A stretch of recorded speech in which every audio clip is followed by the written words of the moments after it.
Oke, welcome back my YouTube channel Tasya Melody. Halo everybody.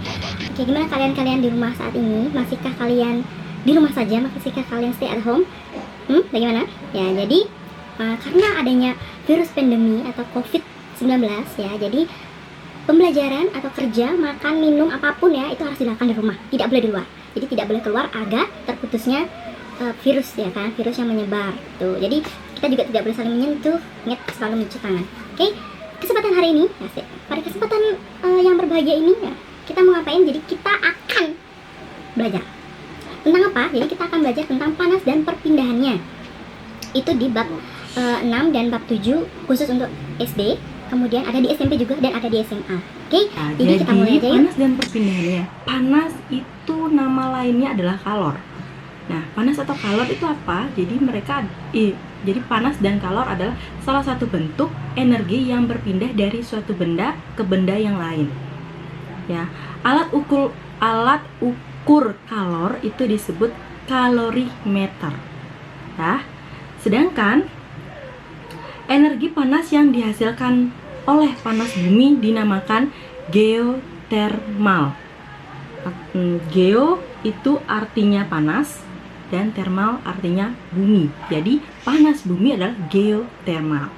Nah, di dalam panas atau kalor itu ada yang namanya suhu ya. Jadi suhu itu nama lainnya atau bisa dikenal dengan temperatur. Suhu itu apa? Jadi suhu adalah besaran yang menyatakan derajat dari suatu benda. Alat ukurnya apa? Alat ukurnya adalah termometer. Jadi jangan sampai salah ya.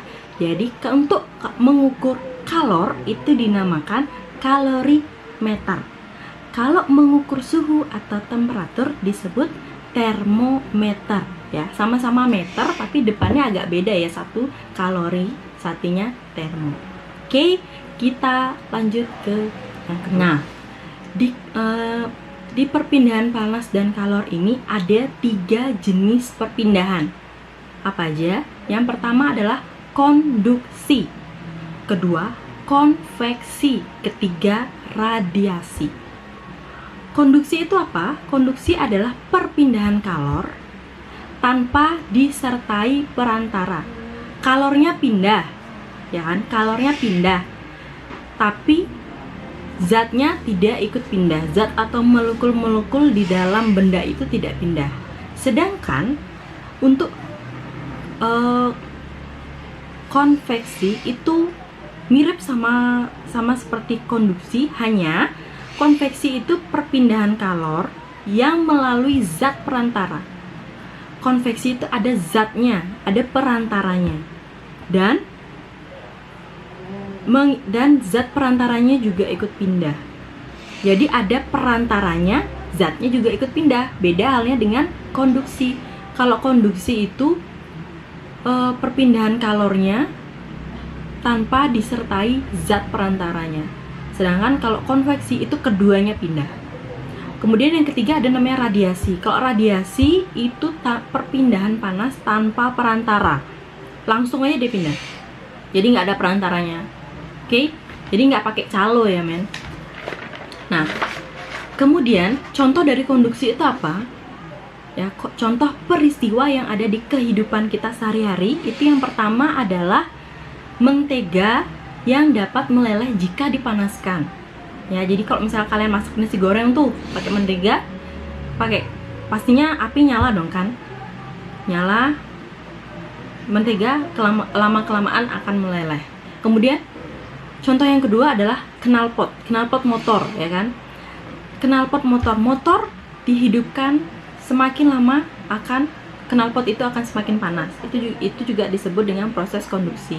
Kemudian contoh dari proses konveksi. Yang pertama adalah terjadinya angin darat dan laut. Ya, angin darat dan angin laut. Kemudian yang kedua, saat kita memasak air. Ya, jika air itu dimasukkan ke dalam panci, terus kemudian api dinyalakan, ya kan? Jadi air itu ada pergerakan naik dan turun yang disebut dengan mendidih. Ya, setelah dia mendidih, dia kan naik turun tuh airnya. Nah, itu disebut dengan proses konveksi. Kemudian yang ketiga nih paling gampang banget, radiasi, ya kan? Proses perpindahan kalor tanpa disertai perantara, langsung aja dia pindah. Contohnya apa? Saat kita menjemur pakaian, entah kita menjemur ikan dan lain sebagainya, ya langsung cepat kering kan kalau misalnya kita menjemur sesuatu di bawah terik matahari. Kemudian tubuh akan terasa panas jika kita berjemur. Ya, yang suka berjemur di pantai itu mungkin tahu rasanya kan, setelah kita berjemur kita panas dong kan. Ya, jadi itu. Sama juga kalau kita mendekatkan diri dengan sumber panas. Contoh misalnya api unggun, ya. Kalau misalnya kita dekat api unggun, kita akan merasa panas, ya. Itu contoh dari radiasi. Kemudian kita kembali lagi di konduksi. Nah, konduksi itu ada dua, konduktor dan isolator. Konduktor itu apa? Konduktor adalah benda-benda yang menghantarkan panas dengan baik. Ingat, konduktor adalah benda-benda yang menghantarkan panas dengan baik. Sedangkan untuk isolator itu sebaliknya dari konduktor. Ya, jadi isolator itu adalah menghantarkan panas yang buruk, yang jelek banget. Sedangkan konduktor itu adalah perantara yang bagus, yang baik. Oke, contohnya apa konduktor? Contohnya konduktor itu adalah seng, besi, kaca, aluminium dan lain sebagainya. Sedangkan di isolator itu contohnya seperti karet, ya, plastik dan lain sebagainya. Nah, kalian tahu Joule, Joule itu disebut dengan satuan energi atau dengan lambangnya J besar. Nah, siapa sih penemu Joule ini? Ya, penemunya itu pertama kali adalah James Prescott Joule. Ya, jadi nama Joule ini diambil dari nama penemunya, nama belakang penemunya. Kemudian ada 4 jenis termometer yang sangat terkenal di dunia. Itu yang pertama Celsius, ya, yang kita pakai biasanya kan Celsius. Terus yang kedua Fahrenheit, Reaumur dan Kelvin. Nah, untuk keempat jenis termometer yang paling terkenal, ya. Sebenarnya ada 7 sih, tapi yang harus kita tahu itu ada 4. Yang pertama Celsius. Celsius, ya, yang biasa kita pakai di handphone juga ada, ya kan. Di perkiraan cuaca pasti kita dipakai di Indonesia, ya, kurang lebih itu pakai Celsius. Yang kedua baru Fahrenheit, yang kedua Fahrenheit. Kok Reaumur jarang deh aku tahu. Biasanya ada Fahrenheit sama Celsius. Kalau Celsius itu berada pada titik 0 derajat sampai dengan 100 derajat di tekanan atmosfer standar. Itu udah konsep awalnya yang harus kalian hafalkan. Kalau Celsius 0 derajat sampai 100 derajat di tekanan atmosfer standar. Kemudian kalau Fahrenheit itu dari 32 derajat Fahrenheit sampai 212 derajat Fahrenheit. Ya, bukan dari titik 0. Kemudian kalau Reaumur itu berada di dalam 0 derajat Reaumur sampai 80 derajat Reaumur, atau sama dengan 1/25 derajat Celcius atau 1,25 derajat Kelvin, ya. Jadi kalau yang keempat itu ada Kelvin, ya. Jadi Kelvin itu dilambangkan K besar. Jadi kalau di dia itu Kelvin itu adalah salah satu dari 7 unit dasar standar internasional atau SI.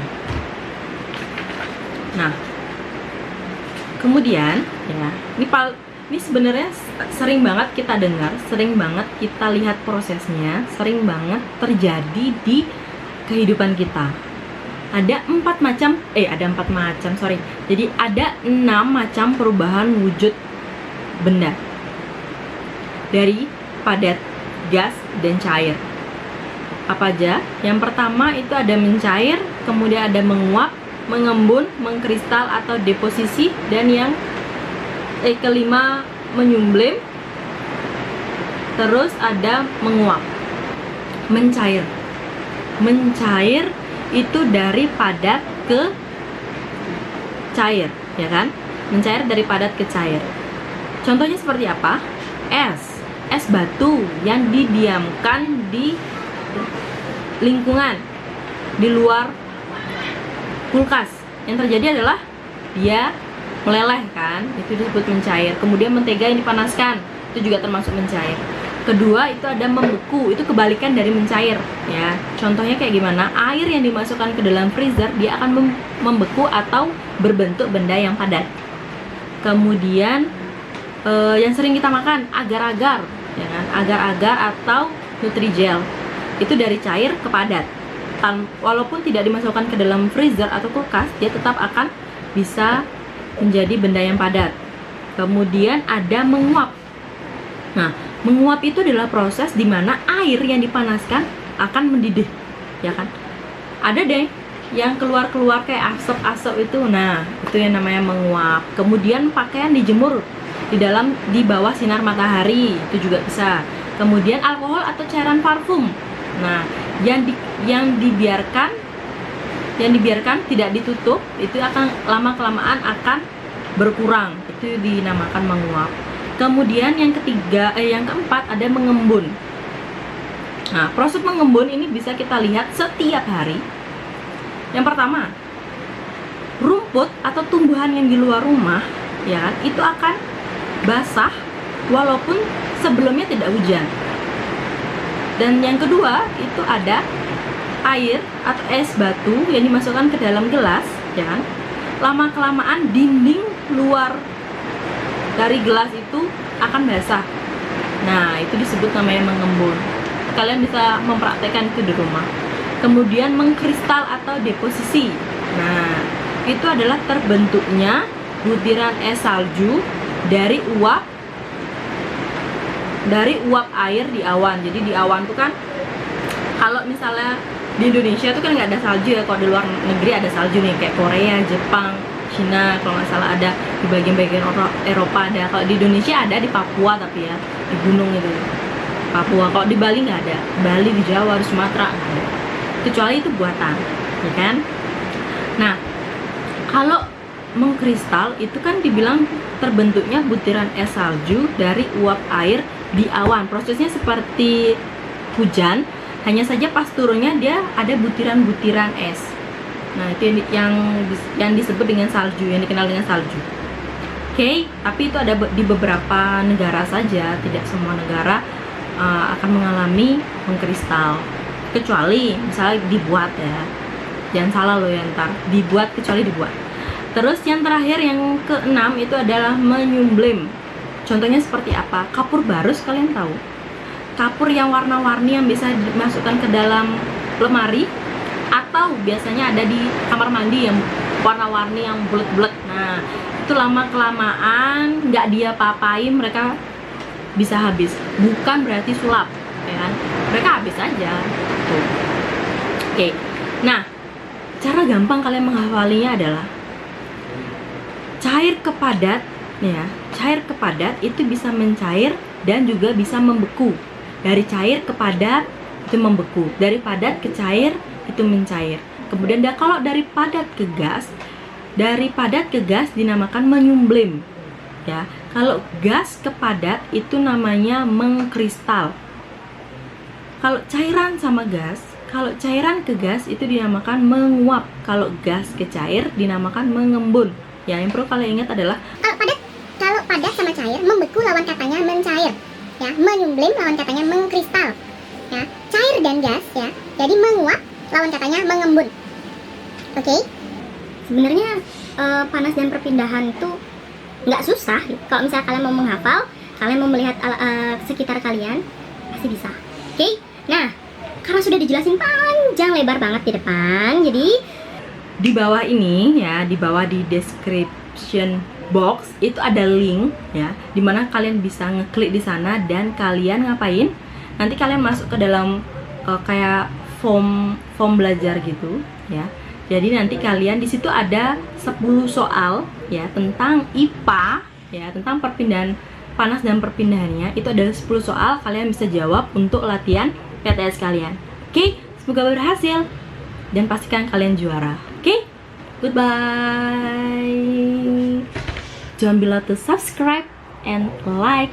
Kalau bisa di-share ya. Bye-bye.